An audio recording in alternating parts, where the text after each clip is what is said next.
Thank you for joining us for our program today on prescription drug pricing.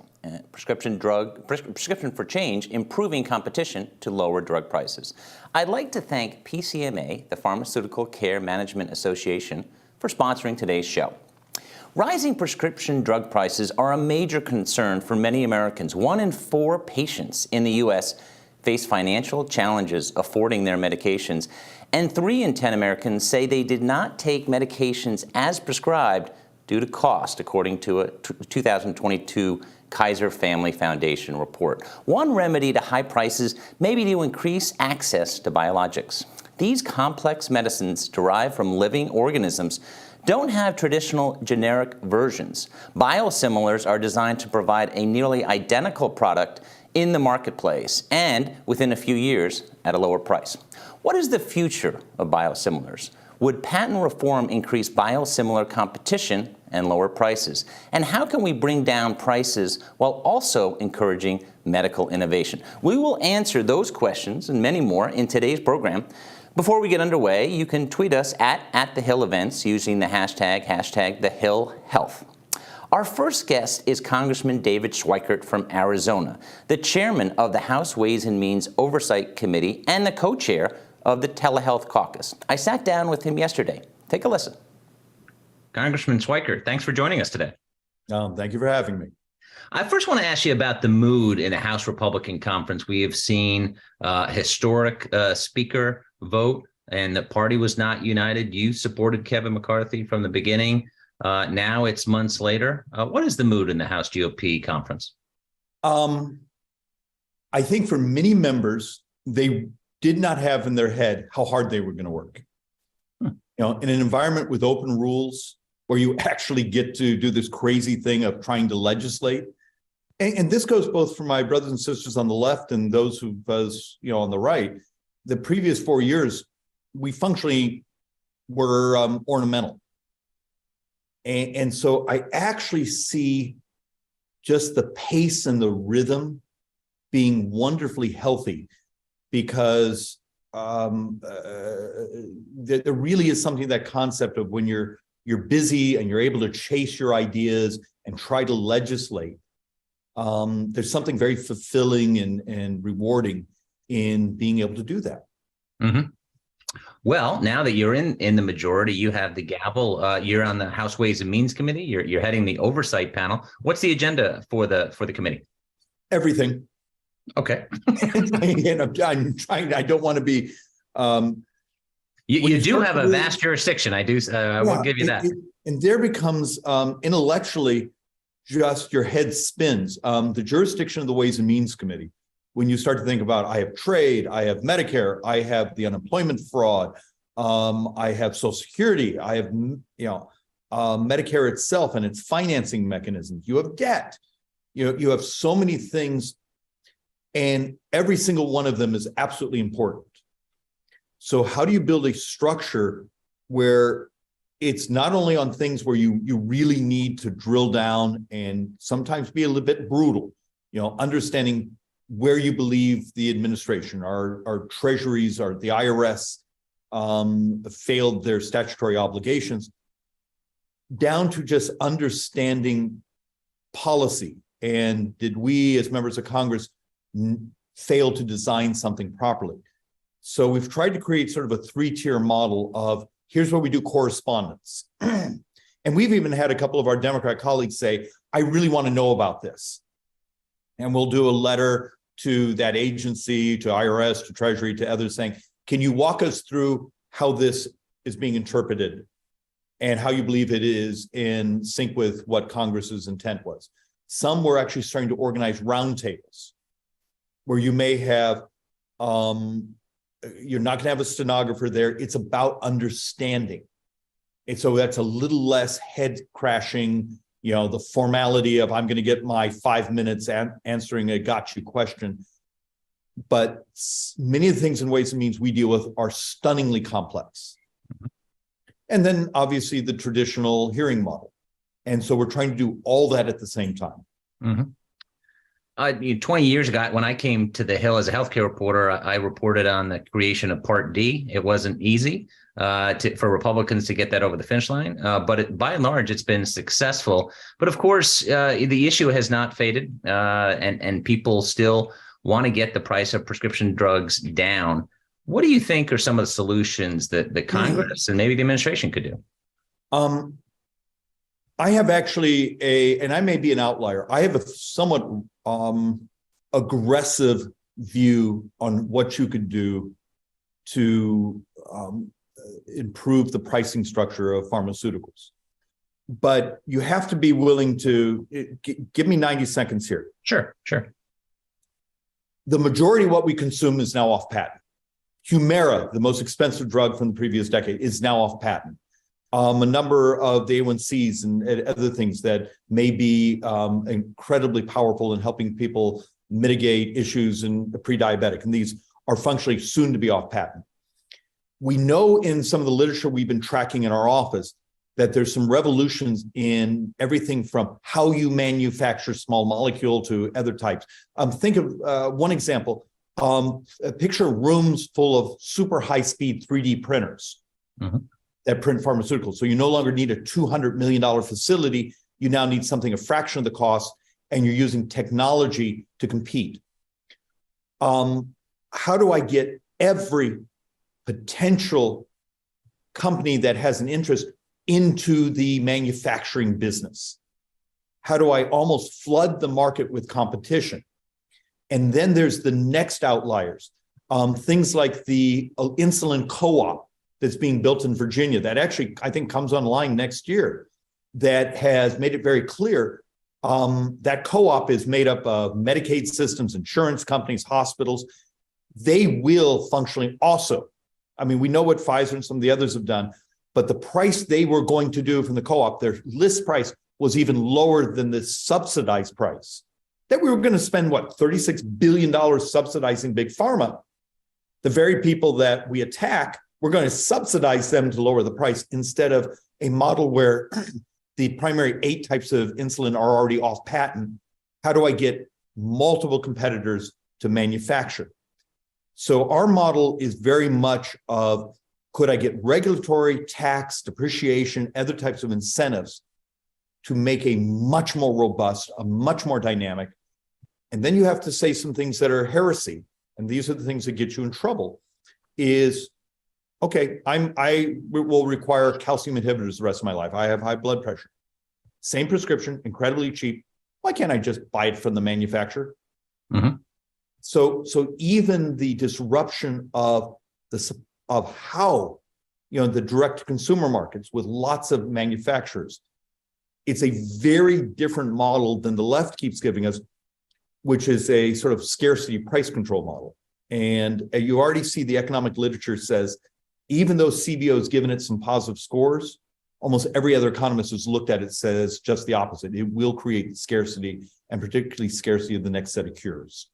Are you specifically talking about the Inflation Reduction Act drug pricing provisions? Yeah, or even its model, we're told that the budget, so I may be jumping ahead of us, we are going to see very shortly here coming from the White House, we'll have another variation of price management, mandatory negotiations with a fixed price. But even go back to, what was it, HR 3 from what was it, a year or two ago, where the model made it very clear that a lot of cures were going to disappear just because you've blown up the financing stack. So you're talking about, let's talk about the growth of generics and biosimilars. Where has it been, and where do you think needs to go over the next 5 years? And is that a big part of the solution? Whether you know it or not, that's a brilliant question. And it's Thank you. But it's also a surprisingly complex one. And that's actually one of the examples we're doing around the roundtable. If you read some of the literature, and we subscribe to a lot of crazy things, the company out of Boston that believes it's actually now cured a handful of people of type 1 diabetes. Okay. It's a stem cell, and now they're waiting for FDA to give them permission to do their next phase 1, which will be with CRISPR tagging the stem cells so your body doesn't need anti-rejection drugs. The miracle of that conceptually, let's say it's real. You could actually build the biofoundry model where you can do a production line. It would be everyone with diabetes, even theoretically type 2s. So now also, if you have some of the new drug categories that actually, oddly crazy thing, part of it is it has a shorter patent than you might think because it's been around longer, that you see people using for weight reduction. Could you actually build a model where we're going to fix parts of the farm bill? We're going to work with those who are type 2 diabetics to help them manage their weight. We're going to actually incentivize things like that Apple technology. It looks like it can do blood glucose right through your skin calculations. And then the holy grail of possibly curing people whose islet cells no longer produce insulin. The crazy part of this discussion is diabetes is 33% of all healthcare, 31% of all Medicare. It would be the single biggest thing you could do for US sovereign debt. So now when you have that conversation, is part of the disruption of productivity in the society, labor force participation, income inequality, could it possibly come through cures, through that healthcare stack? And what about the role of innovation? Because some people say if you're making too many changes, and obviously, and I'd also like you to talk about the role of stakeholders, because as you know, a lot of times in healthcare, it's provider versus provider, and it's tough to get anything done. You mentioned you get in trouble when you say this or that, and that is the case where you can get a backlash. Look, we have to deal, and I'm truly going to get in trouble how I say this, but we have to be intellectually honest with each other. Much of what Congress has done the last couple of decades is designing legislation saying, this is what we're going to reimburse. This is how we want something to be patented or licensed. We've almost created a structure that disincentivizes true levels of competition. We're bordering on being a protection racket. For incumbency, not incumbent members of Congress, but incumbent business models, incumbent bureaucracies. And the budget situation is much, much worse than almost anyone can process. When you think in 9 budget years, you can wipe out all of discretionary, military included, all discretionary, and you still have to borrow a couple $100 billion. And the primary driver of all future debt over the next 30 years is healthcare. And eventually it's got to be tackled, right? One way or the other. So maybe it's time we have an honest conversation with our brothers and sisters on K Street and industry and this and that, saying you got a choice. We're going to double your taxes over the next 20 plus years. And that's what CBO's numbers say. Or we need to basically go to the moment of hyper disruption. But the hyper disruption is incredibly moral because it would be about curing people. You're a leader in the telehealth caucus, and obviously we've seen massive jumps in telehealth during COVID. How does telehealth fit into the issue of drug pricing and getting better quality of life for people? It's a brilliant. I like it because you know what a war telehealth was. Before the pandemic, I had a piece of legislation year after year after year, and was repeatedly told I was never going to get a hearing. The lobbying against it because it disrupted business models. Right. Let's be honest. So how do I take you from thinking that FaceTime on your phone is telehealth to the moment of what you can wear on your wrist, what you blow into, what you lick, what you can urinate on? I mean, let's be honest. What happens when the flu kazoo, the thing you blow into that looks like a large kazoo that tells you have the flu, and the algorithm orders your antivirals? That technology has existed for 5 years now.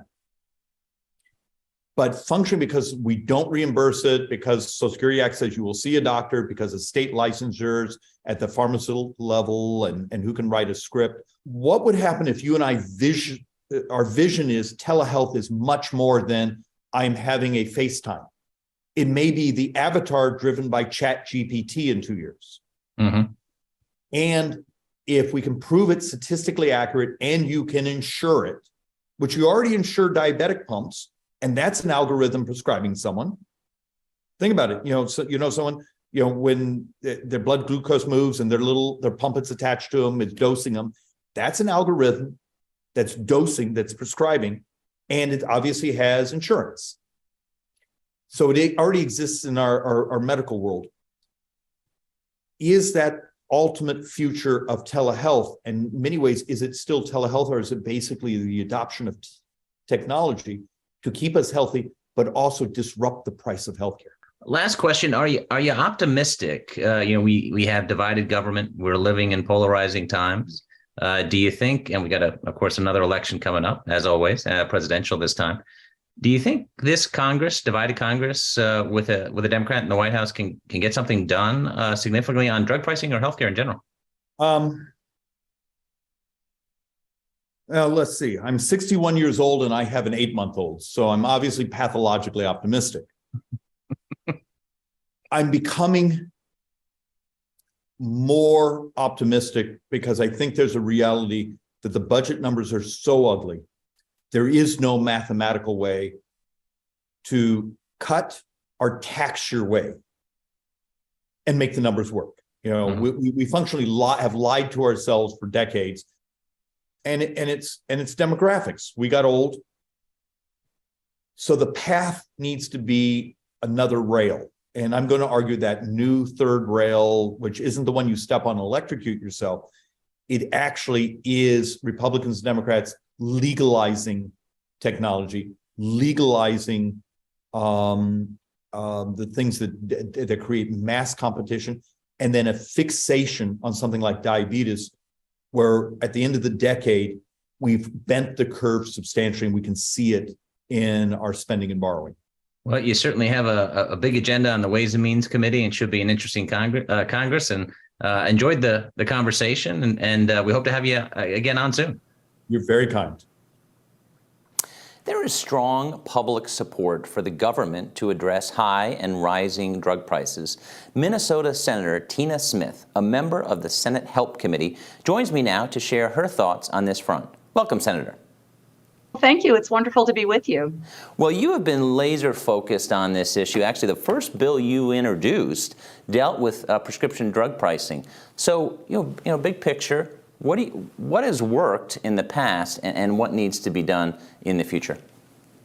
Well, so I start from the place that healthcare should be a right, not a privilege. And the understanding that I've picked up from so many Minnesotans that a lot of people struggle to pay for the prescriptions that in some cases they need to stay alive. I mean, the numbers are really, as you know, incredible. Many people are rationing their medicine because they can't afford it. And at the same time, prescription drug prices are going up and up and up. I think they've, tripled in the last, chunk of time. So this is obviously a big problem that we have to solve. And that's why the first bill that I introduced was to go at how can you bring more competition and more price transparency into the prescription drug market in order to have consumers be able to afford the medicines that they need. One thing that happens is that you have basically the big name brand drug companies kind of gaming the system. They have patent protections, and they game the system in order to protect those patents, and that allows them to protect their capacity to charge Americans many, many, many times higher prices than they get other places in the country. That's something that I think we should be able to go after, and we should be able to fix, and there's bipartisan support for that. And are you optimistic, speaking of bipartisan support, in passing any legislation, if you bet that the bill's not going to make it, you're right 99% of the time. We are in divided government now. There has been some healthcare legislation in recent years, whether it's the Right to Try Act or the 21st Century Cures Act, which actually was bipartisan. Obviously, the Affordable Care Act was not bipartisan. But what do you think can be done, and what is on the Senate Health Committee's agenda this Congress? Yeah, well, so a couple of observations. One is that the Senate Health Committee has traditionally worked in good, strong bipartisan ways on some on prescription drugs, and worked in bipartisan ways on mental health and supporting community health centers. So, you always have to look for that place where you can find common ground and you can reach some accommodation. And many of the bills that I've introduced to bring more competition into prescription drug pricing are bipartisan bills. I've worked with Senator Cassidy and Senator, who's now the ranking member of the Health Committee, and Senator Marshall and others. So, I think you have to be optimistic. One other thing I'll just observe is that though the Inflation Reduction Act reforms that bring more competition to prescription drugs for seniors and are going to lower premiums for seniors and cap prescription drug costs for seniors, set the price of insulin at $35, no higher if you are on Medicare. That may not have gotten any Republican votes in the Senate, but it's broadly bipartisan out in the real world of Minnesota and other places in the country. What can we learn from other countries? Because in this country, we're paying the highest drug prices, but that's not the case across the globe. What do you think we could learn from others? Well, what happens in the United States, because we just failed to do some basic things like allow Medicare to negotiate for better drug prices. American consumers end up paying the premium and are in some ways subsidizing the more realistic and reasonable prices that folks around the world are paying. And, there's often an argument made that what we're doing is we're paying for innovation and we are paying for research and development, and to a certain extent, of course, we want to a certain extent, there's like a fraction of truth in that. Of course, we want to encourage innovation and new technology. But the reality is that if you look at the budgets of these big prescription drug companies, they're spending way more on marketing and sales and lobbying than they are on research and development. And lots of their research and development is already subsidized by American taxpayers through the NIH and other base research that we do in this country. So one thing I think that we can learn from other countries is let's allow a broader negotiation for prescription drug prices. We've made some really important steps with the Inflation Reduction Act. I'd like to see that go faster and be able to negotiate the prices down on more prescriptions more quickly. But even what we passed just with Democrats will start to make an improvement. And of course, what happens is because Medicare is such a large market, lower prices in Medicare start to put downward pressure on prices across the board, even if you get your health insurance through private insurance or the ACA or other sources. Right. The President Biden has said and highlighted all that was done in the last Congress. And after a lot of fits and starts, there was a fair amount of legislation that surprisingly got through in an election year. I was skeptical that some of those bills would get through. They did. However, the messaging, some Democrats say, is not there, whether it's drug pricing in the Inflation Reduction Act. Is it very important to remind people what Democrats did? Because whether it's the transportation bill or the IRA, it does take time for it to get to consumers and that they feel the difference. But is that important over the next year and a half before the next election to say, this is what we did and this is how it's going to make your life better? I think it's very important. And it's important, yes, one, because, we want to win elections, to be, Sure. Totally honest. But it's beyond that because, Americans need to be able to see and understand that their government is delivering results. It is solving the problems that they have asked us to solve. In a world where there is so much noise and there's also, honestly, so much misinformation, we have to do our work to make sure that people understand. And, here's an example. With the Inflation Reduction Act, we put a $35 cap on insulin for people that are on Medicare. And we also said that all vaccines, if you're on Medicare, vaccines for the shingles or for COVID or other vaccines are going to be free. Now, that is a really significant benefit for folks on Medicare who struggle to pay for their prescription drugs, but it's going to take a while for them to feel it. They'll start to feel it, and then we need to do a much better job of communicating what that benefit is and helping people to understand and connect the dots. And it's no shame on them. People have busy lives. They've got a lot going on, and it's hard to keep track of this, particularly when there is, as I said, so much other news and so much happening in people's lives. Earlier, Senator, you mentioned lobbying. lobbying, and there's a lot of lobbying in healthcare, and I don't think lobbying is a bad thing. Teachers have lobbies, and policemen have lobbies, but it's pretty intense in the healthcare field, which I used to cover. What has surprised you about coming to Washington and trying to get stuff done amid the massive lobbying in healthcare, where providers sometimes join up and back a bill, and a lot of times they're at odds with one another? Well, I think that it's a really interesting question, because I will tell you that I know and trust and respect some of the folks that that lobby for health plans or are in healthcare, and the best of them will give you full information, will tell you the pros and cons, and of course that they have a point of view and that they're we know what they're trying to get done, and that should be transparent and clear. But what happens is that you have big, powerful lobbies like pharma, for example, or like the gun lobby, that kind of succeed in locking down the important policy changes that we need to make. And then it stymies progress, and it frustrates Americans because they don't understand why we can't make the progress that we need to make. It's nonsensical to them. So you have to be willing and able to buck that and to do what you know are right for your constituents, and not just what you are hearing from the folks downtown, as we say here in Washington, who are also, candidly, the folks that are making big financial contributions on the other side to legislators in order to have their ear and influence them. What can the administration do? After a bill passes, there's implementation. We're seeing that with a number of bills. But whether it's FDA or CMS, FDA approves the drug, but then it's got to be reimbursed, and then there's patent. It's all very complicated. I know a lot of consumers are just frustrated. They don't understand their health care bills. But what can the administration do? What do you want the administration, whether it's various agencies, on implementation of legislation or things that they could do to make quality of life better?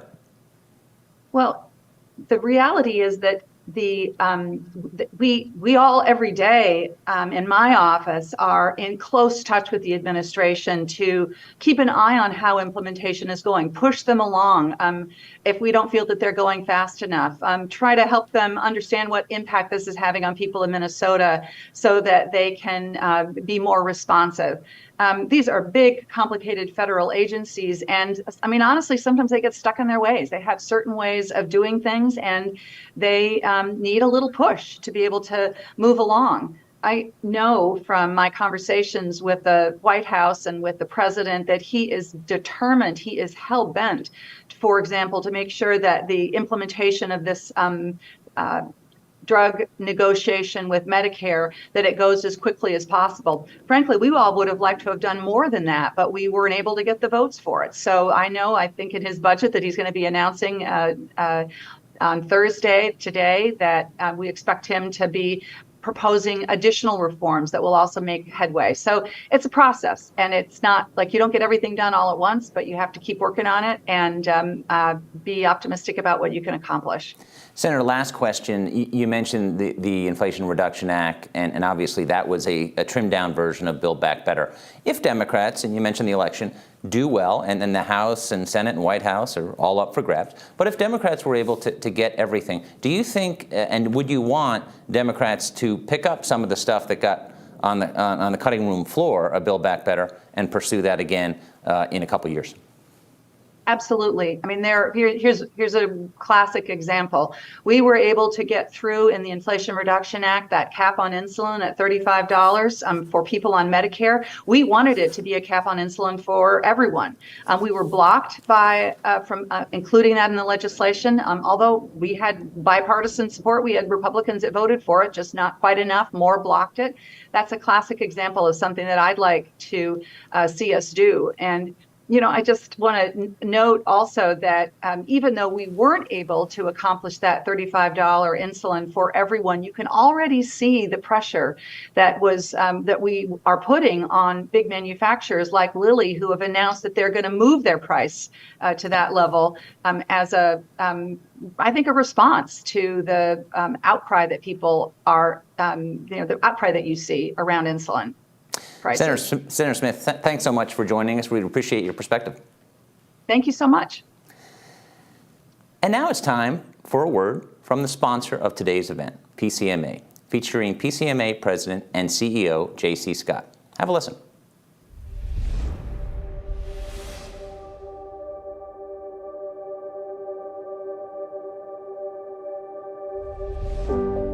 There are over 70 companies providing pharmacy benefit services in the United States, serving over 270 million Americans today.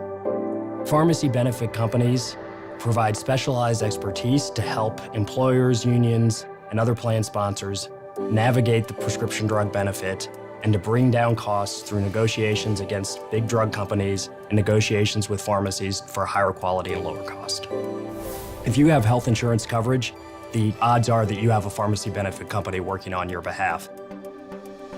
I'm J.C. Scott, and I'm President and CEO of PCMA, the National Trade Association representing America's pharmacy benefit companies.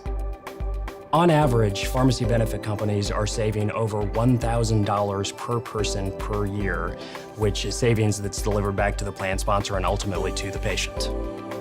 The prescription drug marketplace works well for millions of patients who are able to access the medications they need at the cost that they expect, but there still are pockets of challenge around affordability. Unfortunately, the reality is that prescription drug prices oftentimes are high. We oftentimes see that around drugs where there just isn't enough competition, meaning one brand drug company owns the monopoly in a space and they can set and raise the price at will, which tells us that if we want to address the price of those drugs, we need more competition in the system. The drug company is the only entity that has the ability to set or raise the price. What we saw last year was drug manufacturers raise the price of drugs on over 1,200 products at higher than the rate of inflation. According to the Department of Health and Human Services, more than 1,200 prescription drugs rose in price faster than the rate of inflation last year. They have the ability to do that where competition doesn't exist, to improve the patient experience, to improve affordability, but it all has to start with that foundational question of competition. When we look at the areas that there isn't enough competition, biologics is a great example. Biologics are prescription drugs that are made from living organisms, different from the small molecule drugs that we're all familiar with, the pills that we take today. This is a new category of drugs in some ways, specialty drugs that account for over 50% of spending on prescription drugs in the United States, but really only are taken up by 2% of patients. One of the areas that holds promise is the introduction of biosimilars, which are equally effective therapeutic alternatives to the brand name biologic. What we have seen are a number of barriers to entry, one of which is the patent system. There are instances where drug manufacturers are gaming that system to delay entry of competition. We are very encouraged that the Senate Judiciary Committee has started to move forward on a package of bills that would address tactics that have been used to take advantage of the patent system, evergreening, patent thickets. These tactics where manufacturers are filing multiple patents on different aspects of the same product to create a thicket, which creates this shield or barrier to entry of competition. Or they're making small incremental changes to a product as a period of exclusivity starts to run out. And we would say that incremental change isn't actually making the product work any better for the patient, but it helps them reset the clock on a whole new period of monopoly. Those kind of tactics, which the Senate legislation is trying to get at by tightening up the system, are the kind of things that we need to do to truly unlock competition in the marketplace. Once you have that competition, the pharmacy benefit company can step in and leverage that competition to bring down the cost of the drug. It's the responsibility of every stakeholder in the supply chain to come forward with solutions to try and make that system work better for patients.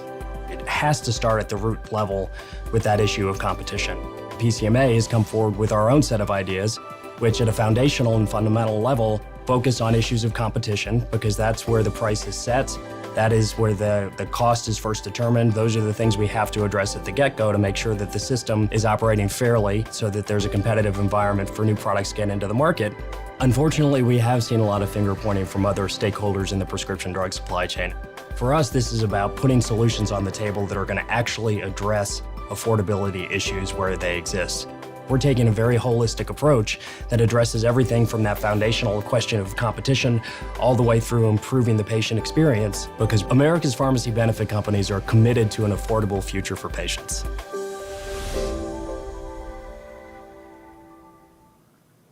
Now our panel will take a deep dive into some solutions to bring down prescription drug prices.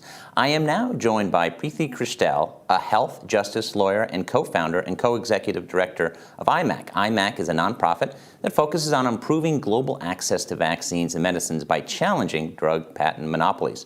Alex Brill, an economist and founder and CEO of Matrix Global Advisors, an economic consulting firm. And Lauren Aronson, the executive director of the Campaign for Sustainable Drug Pricing. The campaign represents all parties in the drug pricing debate, minus the pharmaceutical voice. Welcome to y'all. Preeti, let me start with you. What do you believe is the problem with drug patents in a way that I would understand and from 30,000 feet and our audience would understand? Because it's complicated, as you know. Sure. A patent is supposed to be a time-limited monopoly where if a company invents a drug and they file for a patent, they get 20 years of exclusivity. But unfortunately, what we've been seeing lately is that companies are filing for dozens or even hundreds of patents to extend their monopoly period in order to keep their revenues, and that's blocking competition from the market. And what do you think should be done? So what we're basically seeing right now is that there are 7 out of 10 of the top selling drugs right now are supposed to go off patent in this decade. Mm-hmm. So what we're seeing is that the companies are just trying to figure out, how do I hold on to my revenue? And the answer that they found is to file more and more patents to build a thicket and block their competitors. We think that Congress really needs to tighten up the system to make sure that type of patenting behavior doesn't happen anymore. It starts with the agencies. We think that Congress can do a lot more to provide oversight of the agencies, bring more scrutiny to how examination is happening. Examination is basically the process where patent applications are reviewed before they're granted. But ultimately, Congress is going to have to tighten up the rules of what is worthy of a patent. Lauren, can you tell me just a little bit about what your group does in reducing drug prices for consumers, kind of on a daily, short-term, long-term basis? Sure.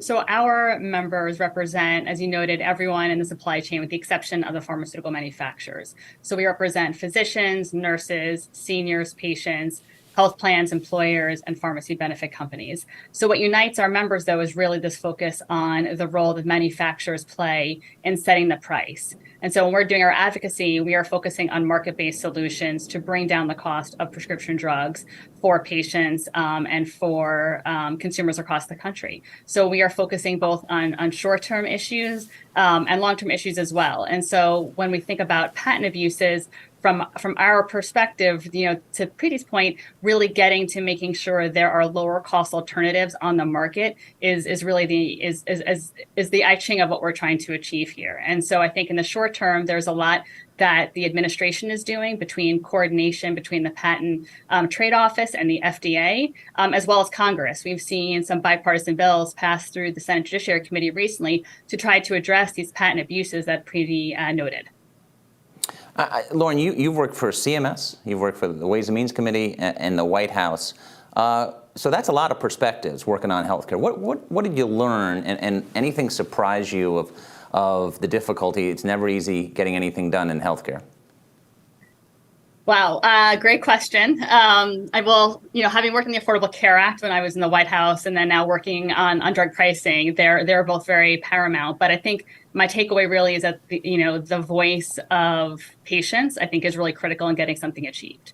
And what we've seen is that the outrage over prescription drug pricing over the last several years has really forced Congress to act on something where, many people have thought for a very long time that the pharmaceutical manufacturers have really controlled Congress. And what we showed through the last several years is that you can make change. It takes a long time, and you can't let perfect be the enemy of good. But with every bill that passes, we are incrementally making change and helping bring down the cost of prescription drugs. Alex, you and I, late last year, we talked about your experience in creating, which was at the time the biggest expansion of Medicare since its inception, Part D. You talked about something that was not easy to get done 20 years ago. A 15-minute vote became a 3-hour vote in the House, and it did help, I think, President Bush's re-election chances. He ended up winning, but they had to pass the bill, I think, in order for him to win. What were your takeaways from that legislation, which you know was controversial, but it wasn't as costly as some, including CBO, said? Yeah, that's a great question. Thanks, Bob. Well, I mean, I'll go back to something that Lauren mentioned a moment ago, which is the patient perspective, or the consumer perspective, or the voter perspective. I think a lot of what was motivating the decision to bring prescription drug benefit into Medicare, to create Medicare Part D, was a recognition by policymakers, by lawmakers, Democrats and Republicans, that there was a benefit that was, the public was deserving and needing of here. Then the question became the how, right? And how will that benefit be structured? Who will make the decisions? Who will structure that benefit? Who will set the prices? That was a relatively partisan effort, not entirely. Republicans were committed to harnessing market power, market forces, market interests, and driving competition and creating that benefit and harnessing the private sector in delivering Medicare Part D. You talked about the cost of that. The cost of that at the time of the development of legislation was hard to know because we had never done this before. And so you're doing something for the first time. It's hard to know how much it's going to cost. What we've experienced afterwards is that in large part, due to the positive role of generics and competition in the marketplace, the overall cost turned out to be less than what was originally anticipated. Alex, you mentioned market, and what is the biosimilar market? How is it evolving in the coming years, you think? Yeah, I mean, the biosimilar market is a great example of bringing prices down in the prescription drug market overall. And there's really two conversations that are happening together here. One is this question about what can we do to bring down drug prices, and the other is what can competition do to bring down drug prices. Senator Smith talked a lot about competition, and she talked a lot about other strategies that are not competition based to address drug prices or out-of-pocket costs for consumers.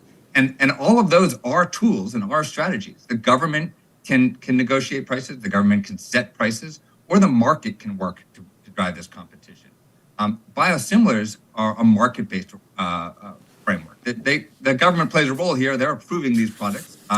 They're facilitating this pathway. But biologic drugs are generally the most expensive drugs that we have. They can be incredibly expensive. That's in part because they're very hard to develop. It's in part because the manufacturers have monopolies and they're demanding high prices. When we create a competitive environment for a biosimilar, then we get the natural market-based competition forces, and what we see is prices fall. Prices fall not only for the biosimilar who comes into the market and sets their price lower than the monopolists, but also the monopolists want to stay in the market themselves, and they're forced to bring down prices. Just as Preeti said earlier, the companies are interested in maximizing their own revenue. That's not a bad thing. That's just a fact. Competition makes that more difficult for them, and biosimilars is a good example. Preeti, the pharmaceutical industry makes a case if you're going to clamp down too much, you're going to pass what they say are pricing controls, and when you're going to hurt R&D, that's going to hurt patients in the long run. What do you think of that argument? Yeah, I don't think anybody is talking about clamping down and stifling the industry's capacity to deliver for Americans. What we're talking about is in cases where there's clearly gaming of the system happening, those sort of end-stage abuses. Now, I mentioned that 7 out of 10 of America's top-selling drugs are due to go off patent this decade. 5 of those are biologics. And if you look at these top-selling drugs, like, drugs for arthritis, for example, or for cancer, we're seeing in specific cases like Humira, like Enbrel, that Europeans are getting these drugs more affordably years earlier. And I think we have to ask the question of why. And that's where our research has shown that they're filing and getting many, many times more patents here than they are in Europe. They're asserting more of those patents in litigation here than they are in Europe. a lot of tactics that we allow here in the marketplace that ultimately are hurting Americans. And we're just asking for a right sizing of the system. Let's just correct for some of those rules to make sure our market can stay healthy and competitive. Lauren, you mentioned that you were in the White House as the Affordable Care Act was getting through, and as you remember, and a lot of viewers remember, there was a deal struck with the pharmaceutical industry to get on board. Can you talk about the kind of the delicate dance of striking deals? Because in order to move controversial legislation, which almost all of healthcare is, you've got to strike agreements in order to advance legislation. And what do you think policymakers can learn from that, as you know, very exhausting experience? Yeah, I mean, I'd say a couple of things. I mean, one, anytime you're moving a major piece of legislation, particularly like the Affordable Care Act, every stakeholder in the healthcare industry, not just the pharmaceutical industry, had reductions in the law. Hospitals had reductions, health plans did, and the pharmaceutical manufacturers did it too.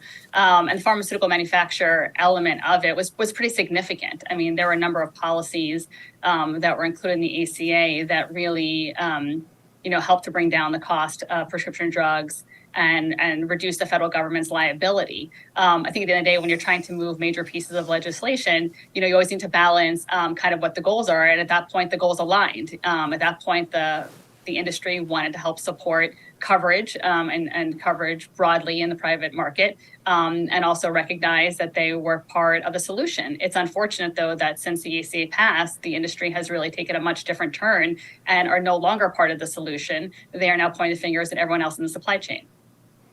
Alex, as far as where healthcare has gone, the Congress now is not going to be tackling, both Republicans and Democrats agree, not going to be tackling entitlements, including Medicare reform.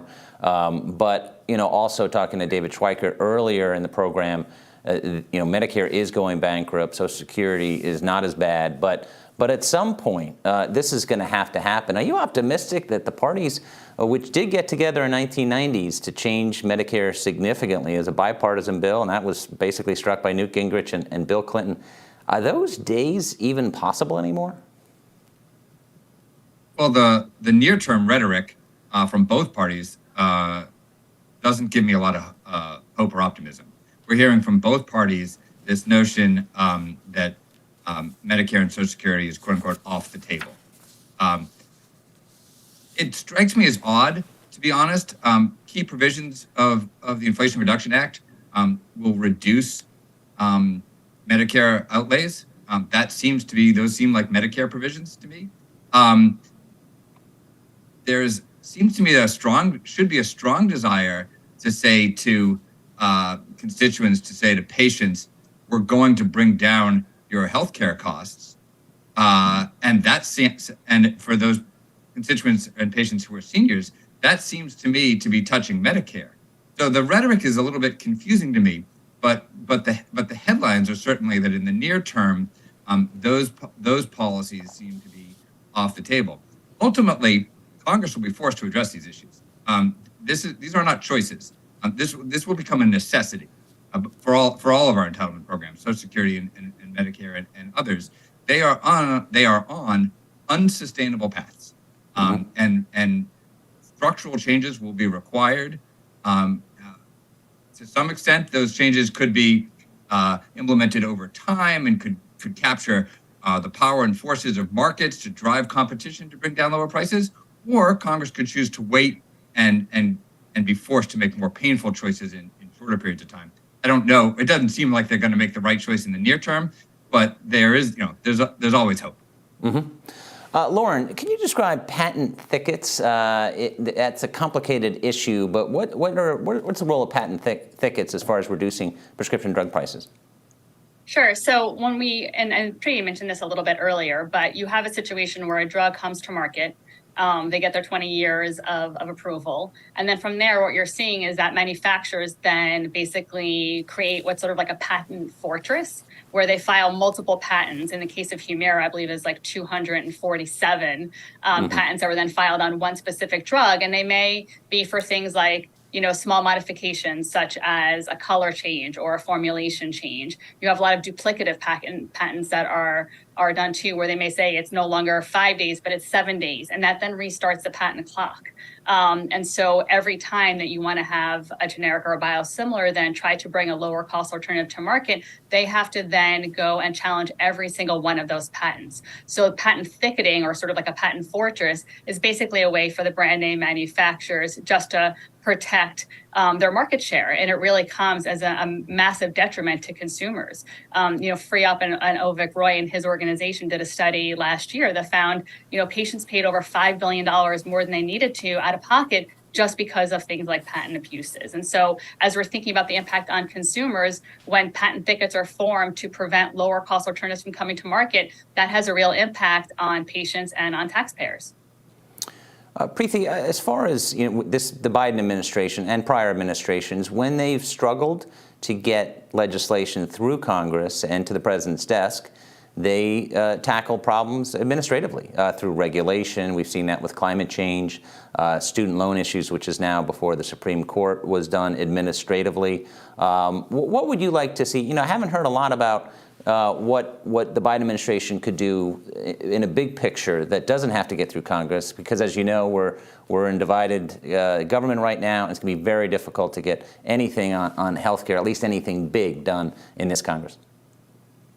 So this administration took an important step early on through the executive order for competition, specifically naming the patent system as a lever that needs to get addressed in order to promote competition. And under that executive order, and this is pretty historic, I know these technical fixes can also, seem a little abstract, but it is pretty historic that under this administration and this executive order, the U.S. Patent Office and the U.S. FDA are working together in a more concerted way for the first time. And together they have the opportunity to really understand where in the rules, where in the system are patents slipping through the cracks that are actually delaying competition to market and hurting patients and families. So I think this is an important first step that the administration has taken. It is a pretty neutral change, but one that I hope will survive through administration so that these agencies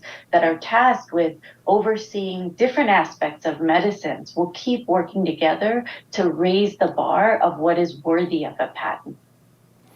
Lauren, let's take it down to the consumer level. When just kind of a simple question, but an important one, and I want to get to this because this is kind of the crux of the issue, is that when you have high prescription drug prices, how does that affect society? How does that affect everyday Americans on if they can't afford prescription drug prices? What can they do? Right. I mean, it's a great question, Bob, and it is the reason why we've been having this debate for so long. We've seen, when drugs came to market in the late 80s to massive public outcry, it was around $8,000 or $9,000. And now we're seeing new drugs come to market that have, millions of dollars. And we all want new innovative drugs to come to market. And we need to balance that innovation with affordability. But you're absolutely right. If, with all these rising drug prices, families are forced to choose between groceries, elements of paying for childcare, education. And so it has a real impact. I think Congress has done a lot here to move the ball forward. And so has the administration, to Preeti's point, but obviously more needs to be done. But for, a patient, when you're looking at, you're at the pharmacy counter, it is a real challenge when you're seeing what manufacturers are charging. A lot of people say, we would never have the healthcare system we have now, which is employer-based. And Alex, I know your former boss, Bill Thomas, chairman of the Ways and Means Committee, kind of thought about decoupling them, but that was very difficult to do, and he knew that. We're talking a lot about the role of government, but what about the role of non-government? Whether, the healthcare system is dealing with stakeholders, a lot of them point the fingers at one another saying it's not my fault, it's their fault. But outside of government, what do you think outside stakeholders could do to get to the point where there can be some agreement, because as we discussed earlier, the healthcare system is not sustainable as it is right now, and there are going to have to be radical changes, or at least fundamental changes, maybe not effective tomorrow, but effective down the road. Yeah, I think the role of non-government organizations, entities, employers, individuals, stakeholders is really critical here. I think one of the things that makes this difficult is that the right answer is not in either corner of the extreme, right? What we're trying to do is we're trying to balance multiple objectives. We're trying to preserve a market where innovative drug companies want to and can and are rewarded for their innovation, right? We want to have that. We want to have the new drugs that we have. And we also want to balance that against the desire to make sure that those products are accessible and are available. Now, obviously, the manufacturers themselves also want their products to be accessible. They can't make any revenues if they can't find customers for their products. But we need to find a way for that accessibility to maximize the benefit for the market as a whole, not the benefit only for the patent holders and the monopolists. And that's where this challenge and this balancing act comes to play. And it's where I think there's an opportunity for competition to help create that balance, right? And so we have a framework, broadly speaking, and Preeta is exactly right. We're not talking about ending the patent system or something like that. We need to protect the patent system, I would say. But we need to think about the abuses, about the unintended consequences, and those strategies that are being deployed that are hindering competition and thereby limiting a really important public benefit, the benefits that accrue from competition, the benefits that accrue from multiple generics entering the market and driving prices way down, the benefits that accrue from multiple biosimilars entering the market. And then the last thing I would say is, yes, there are really high headline prices for a number of drugs, and there are individuals who are really stuck and struck by the cost that their own out-of-pocket pays. Individuals who are uninsured or underinsured in certain circumstances. We also need to keep our eyes on the bigger, broader picture about healthcare spending generally, recognizing that the majority of dollars that are being spent in healthcare are not pharmaceutical dollars, right? They're dollars that are going in other parts of the healthcare system. 10, 11, 12% of healthcare spending is drug spending.